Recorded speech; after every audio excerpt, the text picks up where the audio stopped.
Como sabrán, y lo hemos expresado en una cantidad de oportunidades, en el departamento de Salto no nos tienen que dar la bienvenida porque, como uruguayos, Salto es parte de nuestro país y en eso nos genera una cantidad de orgullo, no solamente de las acciones que se vienen desarrollando, sino las proyecciones en distintas acciones de un trabajo conjunto en el cual corresponde el agradecimiento y el reconocimiento. En el caso de la Intendencia de Salto, a través de Andrés, en el caso de CTM, a través de Carlos, pero muy importante, y más en los tiempos que estamos, lo que es el complemento institucional. Así como los seres humanos tenemos la tendencia a juntarnos en momentos de adversidad, lo mismo pasa en las instituciones. Lo mismo pasa en las instituciones, en ese complemento, en ese fortalecimiento de las distintas acciones a los efectos de que la política, de que las acciones lleguen a los que tienen que llegar, que es en este caso a los salteños. Y eso no es posible sin un trabajo coordinado y articulado.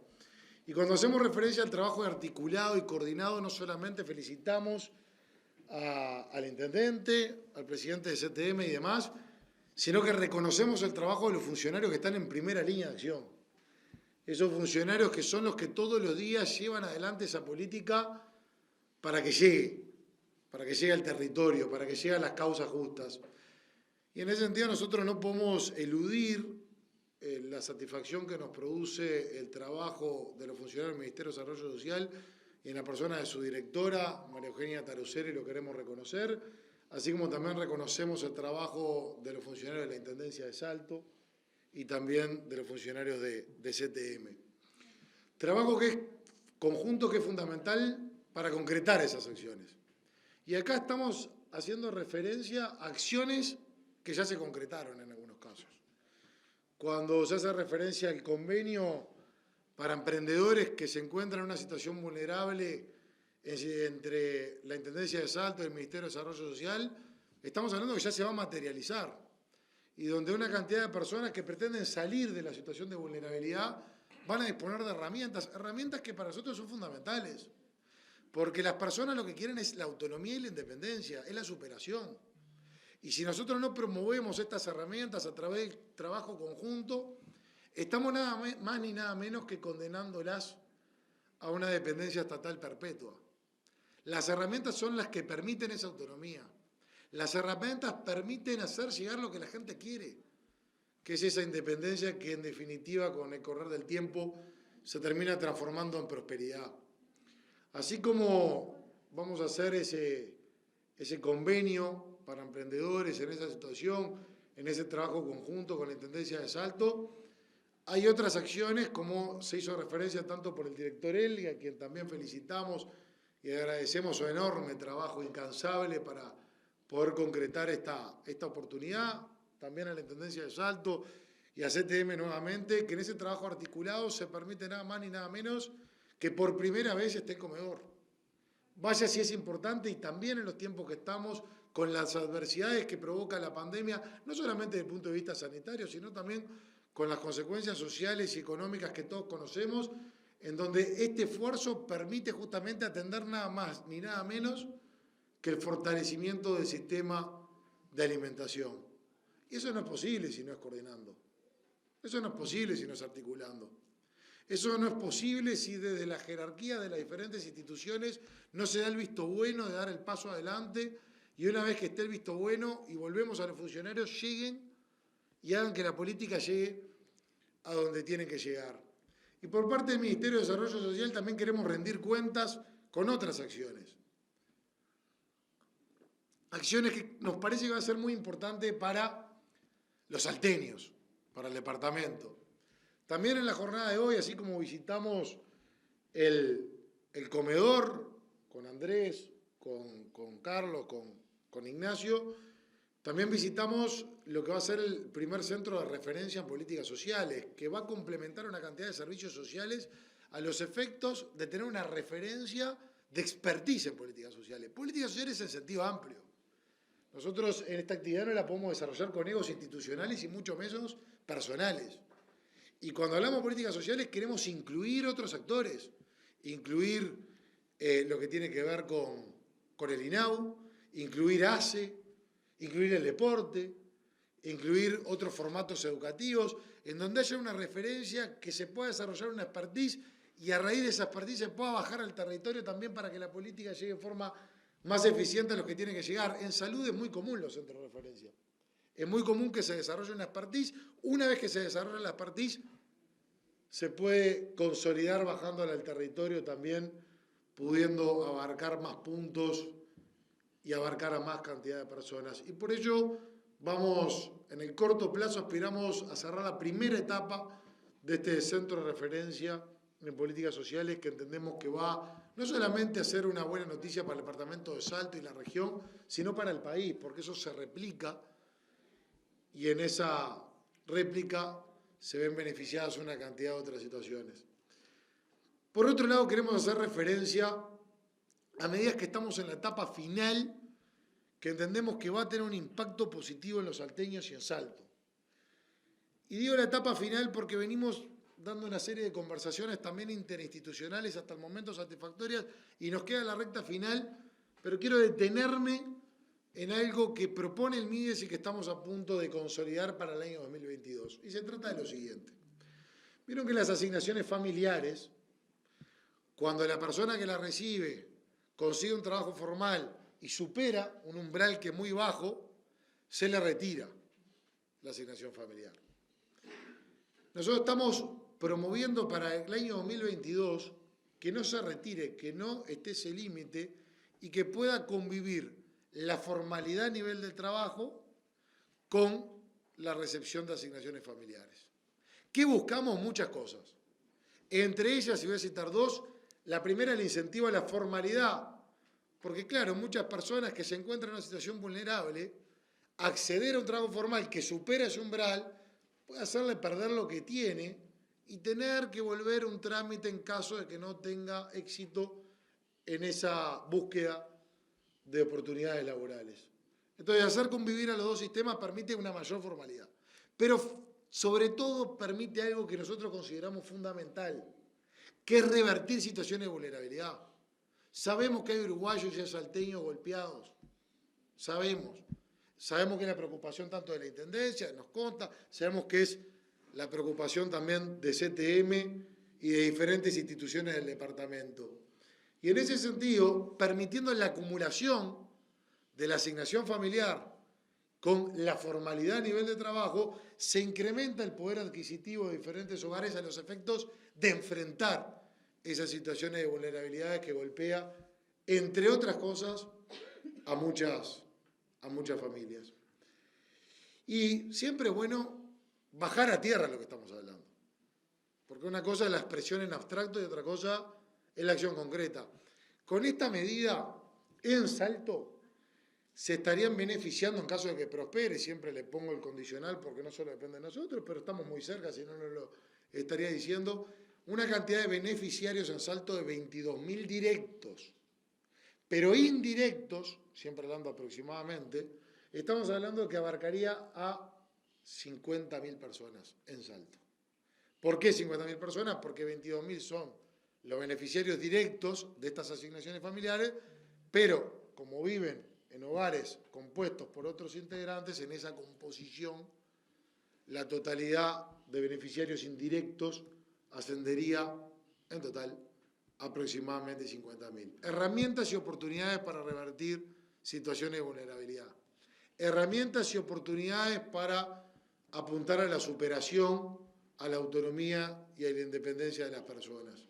Y sin querer extenderme mucho más, porque sabemos que pueden haber preguntas y no queremos monopolizar este tipo de expresiones, sí podemos decir que se vienen nuevos programas en el MIDES y que también entendemos que esos nuevos programas van a generar un impacto positivo en el departamento que oportunamente, sin perjuicio de si se quiere un avance, vamos a estar comunicando.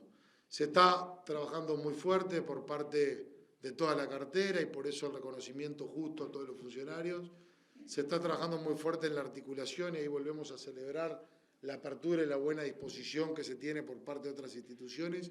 Y lo más importante, no solamente son estas acciones que se vienen consumando, algunas las detallaba Andrés, hacía la referencia a Carlos también a otras, y bueno, Ignacio estuvo profundizando en el tema comedores, sino que también tenemos otras acciones a proyectar, como puede ser desde la plaza para niños en el barrio Caballero, u otro tipo de actividades que ya hemos hablado informalmente tanto con el intendente como con el resto de las autoridades, y estamos seguros que con el correr del tiempo, en el trabajo conjunto, complementándonos, se va a hacer un escenario de buenas acciones, de buenas noticias para este departamento que tanto queremos. Muchas gracias.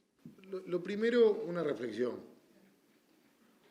En un contexto como el que estamos, tenemos que ser sumamente responsables, y no lo digo en referencia a lo que dijo la directora, que honestamente no lo escuché detenidamente y sería irresponsable de mi parte hacer una referencia. Estamos en tiempos donde una pandemia puso en jaque al mundo entero, donde grandes potencias de vanguardia tuvieron una cantidad de dificultades para enfrentar tanto la situación sanitaria como las consecuencias que la misma arrolla. Lo que sí podemos decir, que hay elementos de carácter objetivo que siempre hay que estar monitoreándolos con la responsabilidad y con la proactividad que los mismos merecen. Yo desconozco las fuentes, con esto no estoy ni acreditando ni desacreditando, no me gusta hacer una referencia cuyos datos emergen de un punto que desconozco. Yo les puedo hablar, en lo que me compete, de lo que tiene que ver de cómo asumió el gobierno el 1 de marzo del año 2020. Y voy a hablar de hechos objetivos. Según lo que es el índice de carencias críticas, que mide la situación de vulnerabilidad, porque ¿qué pasa? La pobreza, el rector en materia de la medición es el INE, no es el MIDES ni el INAU, es el Instituto Nacional de Estadística. Nosotros sí tenemos, porque a partir de ello es que se dan diferentes prestaciones, el índice de carencias críticas que muestra la vulnerabilidad. Al 1 de marzo de 2020 había 837.000 uruguayos en situación vulnerable desde el punto de vista social y económico. 837.000 uruguayos. Estamos hablando antes de la pandemia. A eso le tenemos que sumar que en el año 2016 Naciones Unidas advirtió al gobierno de turno que podían generarse entre 98.000 y 128.000 personas pobres más. 2016 estoy hablando de esto. Entonces, en ese contexto en el cual asume el nuevo gobierno el 1 de marzo de 2020, en donde una pandemia que, como decía en un principio, puso en jaque a grandes potencias mundiales, claramente hacer referencia a datos sin contexto, al modo personal, entiendo que no es lo más acertado. Más cuando está ese punto de partida de 837.000 uruguayos en situación vulnerable el 1 de marzo de 2020, con una advertencia de Naciones Unidas en el año 2016 de que podía incrementarse la cantidad de personas en situación de pobreza. De las 837.000 personas en situación vulnerable con la cual asumimos, más de 400.000 eran menores de edad. Para poner un ejemplo, yendo a Salto, y esto es con carácter objetivo y esto se desprende del índice de carencias críticas, en Salto, cuando asumió el nuevo gobierno nacional, había más de 21.000 menores de edad en contexto vulnerable desde el punto de vista social y económico. De esos más de 21.000 menores de edad que en Salto se encontraban en esta situación, más de 4.000 de 0 a 3 años. ¿No sería oportuno que nosotros estemos haciendo referencia en forma permanente a estos datos objetivos? El tema es que cuando se dan esos datos que generan una alarma y una preocupación social, del cual desconozco la fuente y donde veo que no se está contextualizado, nosotros, por un tema de comunicación con la ciudadanía y ser quirúrgicos en temas de tanta sensibilidad y tan importantes, tenemos que hacer referencia a este contexto. Cuando yo hace un rato hablaba de la acumulación de asignaciones familiares para el año 2022 con la formalidad, justamente una acción proactiva, por eso decía responsabilidad y tener una postura proactiva para poder dar vuelta o ayudar a dar herramientas que puedan frenar e invertir esas situaciones de vulnerabilidad. ¿Y por qué yo hago referencia a las 837.000 personas en situación vulnerable?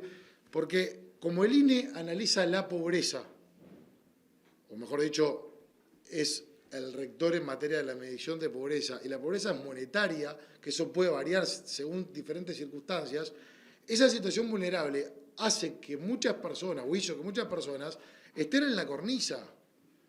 Y claramente en el contexto de todo lo que ocurrió a lo largo de este tiempo, en esa cornisa, lamentablemente, muchos terminaron en esa situación a nivel general que todos lamentamos y que todos estamos trabajando para cambiar.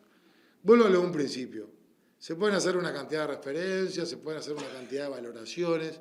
Lo que yo hablé desde el punto de vista objetivo, no entré en lo subjetivo, no porque no tenga valoración subjetiva, sino porque entiendo que estamos en tiempos de lo que decíamos hace instantes, de la coordinación interinstitucional, del trabajo articulado, del patriotismo, del querer que Uruguay le vaya bien, del querer que a Salto le vaya bien, y eso más se requiere en tiempos en donde las adversidades están a la vuelta de la esquina producto de un hecho imprevisto como el de las características de la pandemia. Yo no voy a hacer ningún tipo de referencia a declaraciones de la directora, no me corresponde. A mí, como ministro, me corresponde hacer referencia a datos objetivos. Los 837.000 personas que hablé es de carácter objetivo, los más de 21.000 menores en Salto que se encontraron en situación de vulnerabilidad el 1 de marzo de 2020 de carácter objetivo, los más de 4.000 menores de 0 a 3 años comprendidos, entre ellos 21.000, es de carácter objetivo. La advertencia de Naciones Unidas del año 2016 de carácter objetivo y nuestra información, por lo tanto, se remite a fuentes directas de carácter objetivo. Ministro, hubo una declaración de una integrante, una directora del INAU, haciendo referencia a que Salto había 44% de los niños y adolescentes en Salto por debajo de la línea de pobreza. Bien, me tomé el trabajo de buscar información oficial en el MIDES, en el propio INAU, en el Instituto Nacional de Estadísticas. No encontré ninguna referencia a que diga que en Salto el 44% de los niños y adolescentes están por debajo de la línea de pobreza. Por tanto, quiero saber de dónde sale esa información. Si es una percepción que tiene quien expresó ese dato, me parece que no recibe un sueldo pago por los uruguayos para transmitir las percepciones que tiene, sino que ese lugar de responsabilidad es para transmitir información objetiva. Porque es muy sencillo venir al departamento de Salto, porque de repente en donde está no le entrevista ni charoná, venir a Salto y aprovechar que está reunida con la Intendencia, que hay prensa, manejar ese tipo de información. Es irresponsable. Y hasta el día de hoy no he encontrado en ningún lugar, en ninguna de las instituciones que conforman el Estado Nacional, esa información de que en Salto el 44% de la población. Y lo aclaro porque a mí como intendente de Salto no me gusta que se maneje información que no es cierta. Información que no es cierta. Y esa información no he encontrado el respaldo. Y de percepciones en política, está bien, uno tiene derecho a tener percepciones, pero cuando uno tiene un micrófono delante hay que ser responsable.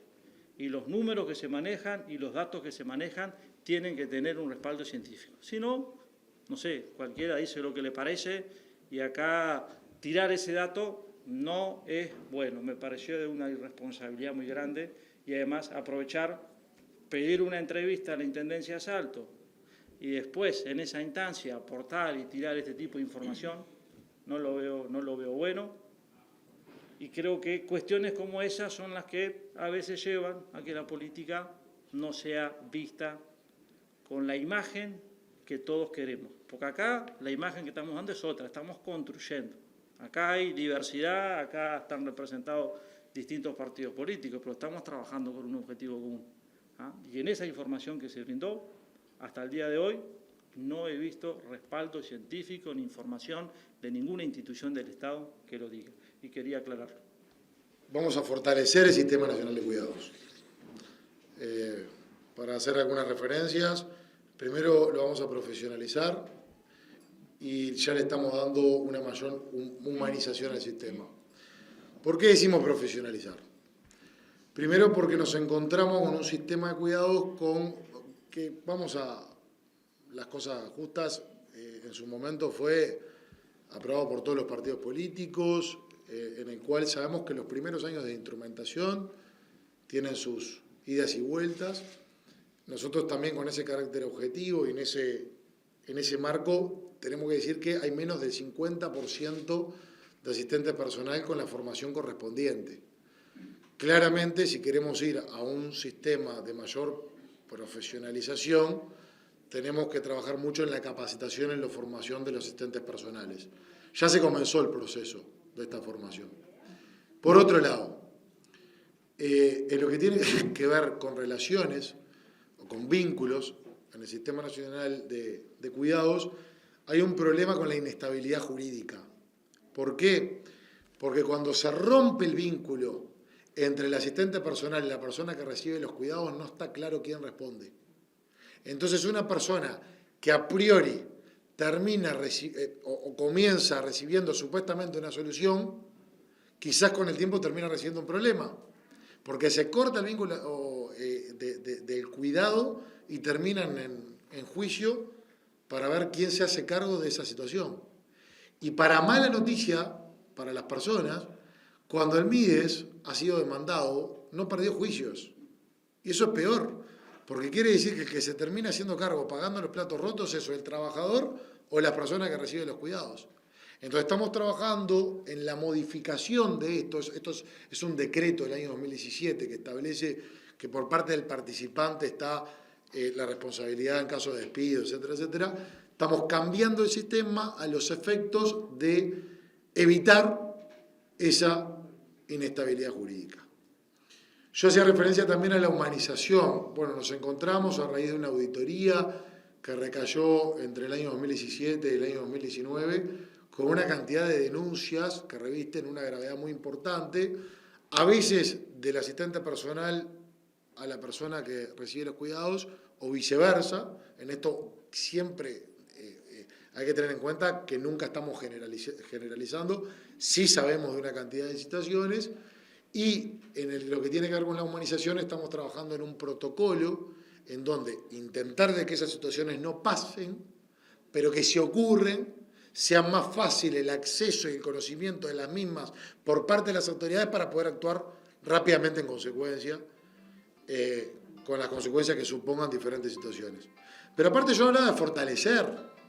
Y vamos a fortalecer, y esto también va a replicar en el departamento de Salto, vamos a fortalecer el Sistema Nacional de Cuidados en lo que tiene que ver con el eje en primera infancia, a través de las becas de inclusión socioeducativa.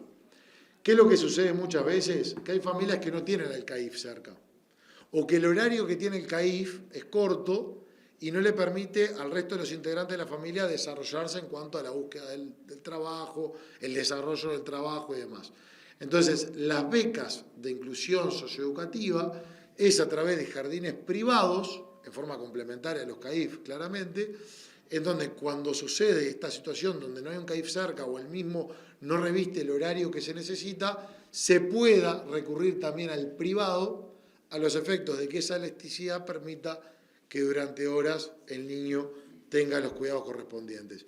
Aspiramos a incrementar sensiblemente las becas de inclusión socioeducativa y esto está en el marco del programa de primera infancia que estamos proyectando para el año 2022. Por lo tanto, y concluyendo, vamos hacia un sistema más profesional con protocolos que permitan una mayor humanización e incrementando las prestaciones con eje en primera infancia. ¿La profesionalización empieza en el 2022 también? Se está trabajando para un piloto que se instrumente en el 2022. Un breve avance de los programas que anunció nuevos, si se puede. Por ejemplo, el programa Accesos. El programa Accesos sustituye el programa Uruguay Trabaja. Tiene características que a nuestro juicio aporta muchísimo. Una de las cosas que visualizamos en el programa Uruguay Trabaja es que después de 10 años, solo el 8% de los participantes lograban sostener un empleo formal por más de 3 meses. El programa Accesos, el primer cambio es que la retribución que reciben los participantes pasa de 11.444 pesos a 18.000 pesos. O sea, el programa Accesos con la misma cantidad de participantes le va a pagar más a los mismos. Por otro lado, la elección va a ser mixta. El programa Uruguay Trabaja por sorteo, 100% por sorteo. Es muy injusto. ¿Por qué es injusto? A priori nos parece que es una mayor justicia porque le da ese carácter objetivo de entrada. Pero si nosotros tenemos indicadores en donde los inconvenientes en el acceso a oportunidades laborales se encuentran en jóvenes de determinadas edades, se encuentran en mujeres, etcétera, etcétera, si nosotros abrimos el escenario de entrada, terminamos siendo poco eficientes en los objetivos concretos del Ministerio de Desarrollo Social. Entonces acá se va a hacer una derivación por los programas establecidos por cuotas y si en esa derivación se supera el límite, ahí sí encuadra el sorteo, pero como un filtro posterior. Por otro lado, el programa Accesos agrega una fase, que es la fase 2, que en el programa Uruguay Trabaja no existe, que tiene que ver con la búsqueda de empresas madrinas. La idea es promover empresas que absorban participantes de la fase 1 con exoneraciones patronales para incentivar esa prueba que se da durante un tiempo a los efectos de la salida definitiva de las personas. Lo que decíamos, que puedan tener una oportunidad de superación y de autonomía que vaya mucho más allá de la tarea de trabajo protegido que se desarrolle en la fase 1. El programa Acceso se va a instrumentar a partir del año 2022, claramente, y lo veíamos hoy en la recorrida con Andrés y con Carlos, así como hay participantes del Uruguay Trabaja, la misma cantidad se va a desarrollar en el año 2022, pero en este nuevo programa con mayor retribución, con una segunda fase que actualmente no existe, y entendemos que con un criterio que le va a dar una mayor justicia de acuerdo a las situaciones y el contexto que actualmente se presenta en diferentes circunstancias. Ministro, con respecto al cupo MIDES, que es convenio con privado, ¿qué está ese convenio? Muy bien, estamos desarrollando desde oportunidades laborales a otras que tienen que ver con inserciones sociales. Oportunidades laborales, por ejemplo, se hacen convenios de porcentaje de vacantes en empresas. Tenemos con empresas que el 30% de las vacantes tienen prioridad para participantes de nuestros programas, otras del 50%, otras con diferentes características, que lo que se intenta es que los participantes de nuestros programas puedan tener una salida definitiva de la situación. En un almuerzo, en un refugio, un joven nos expresó lo que nosotros entendemos que tiene que pasar en el Ministerio, que es que el destinatario de nuestras acciones cada vez las necesita menos. La política social triunfa cuando la acción es cada vez menos necesaria para la persona que la recibe. Por eso el cupo MIDES intenta insertar, incluir en oportunidades laborales a participantes de nuestros programas.